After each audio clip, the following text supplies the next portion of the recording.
I bet there are going to be points in the Boca Raton Bowl here as App State taking on Western Kentucky. 2.5 App State as a favorite here. This one, guys, is going to be Saturday, 11 a.m., 67.5 as a total. And, Dave, I'll come to you here. Western Kentucky, just a scoring machine. What do you think they do against this App State defense? Well, they are. Bailey Zappi's had an amazing year. He has a chance to break Joe Burrow's single-season touchdown record here. And I wasn't sure he was going to play, to be honest with you.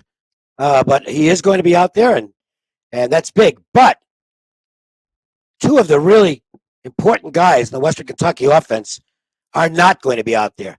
Mitchell Tinsley, who had 80 catches this year, and their best offensive lineman, Mason Brooks, they both are, let me correct that.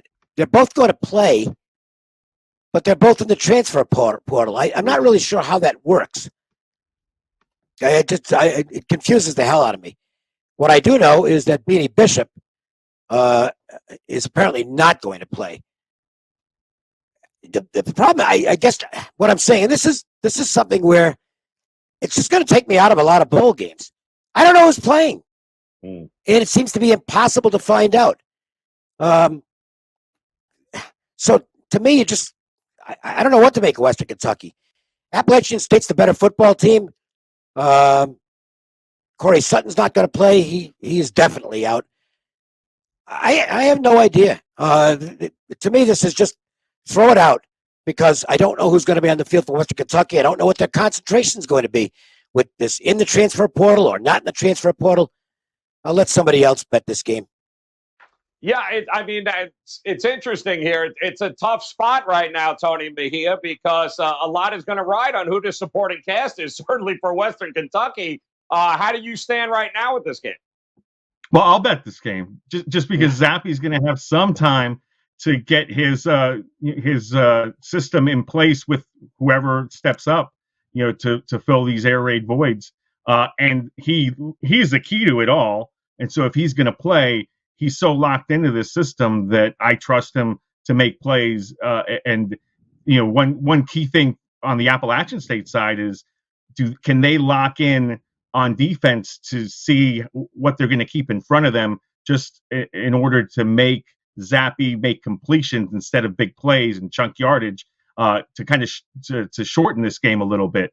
But I think time of possession is going to favor Appalachian State. I think Appalachian State's run game is more trustworthy. Western Kentucky doesn't have a run game, but it's trustworthy enough to move the football to the point where I think they'll have time of possession 2-1, and that's still probably not enough to keep Western Kentucky from scoring points. And that's really the only thing that interests me in this game. I'm not sure who's going to win. It surprised me a little bit to see App State favored. But considering Conference USA has never lost this bowl game, it's at FAU, a CUSA member, and I believe they're 5-0, 6-0 in this bowl at conference. But I think we're going to get points out of Zappy and that Western Kentucky offense. I think breaking Joe Burrow's 60 touchdown mark is on the list. I think breaking B.J. Simon's career single season yardage number is on the list. He is about 300 yards short of that, so I think he'll get that. And this just becomes one giant flex for the Western Kentucky program, and Appalachian State, who's very good, can get in there and score points and steal the bowl game outright. But again, don't care who wins. Just give me lots of points. It's 11 a.m. In South Florida on a Saturday morning. So the one thing that we can be confident in, as confident as you can be in South Florida weather, is that the rain will probably stay away throughout the contest because typically you don't get those showers until the early to mid-afternoon. So since it's such an early kickoff and Mother Nature should stay away, I like points. Give me all of them. I think we reached 70, and I think the total was in the 67.5 range. So high side here. I've been to this bowl game a few times here, Brian, and every year they've had it at FAU, it's a blowout. It's double digits. Whoever wins by double digits.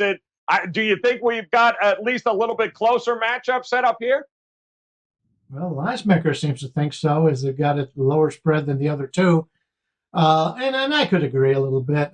Dave made a good point about not knowing who's going to play here. we're taping this on Tuesday. For other sports coming in, the Browns have had 8 guys come down with COVID. The Carolina hockey team game is canceled tonight because of COVID. This new strain of COVID is going to make these games even harder to handicap ahead of time. Normally, I know guys who line up as soon as these lines come out and just start hitting them. I didn't do that at all this year because you don't know who's going to play. Same here. And that is a concern. Same here, Brian. Yeah, we've got two teams here, somewhat of a rarity. They entered their bowl game both off of losses. Appalachian State loses to Lafayette, and Western Kentucky loses to UTSA. Both teams can score, no doubt about it. But there's only one team that plays defense. That's Appalachian State. When you take a look at strength of schedule, they're pretty even, so you can get a lot of confidence out of the numbers. And Appalachian State has the defense. Western Kentucky doesn't stop anybody.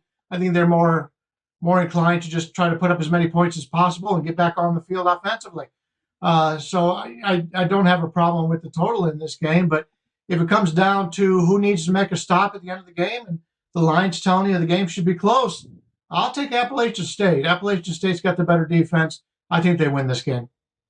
All right, there you go, guys. That's going to be an interesting one, too. FAU, the Boca Raton Bowl. We got one more we're going to break down for you.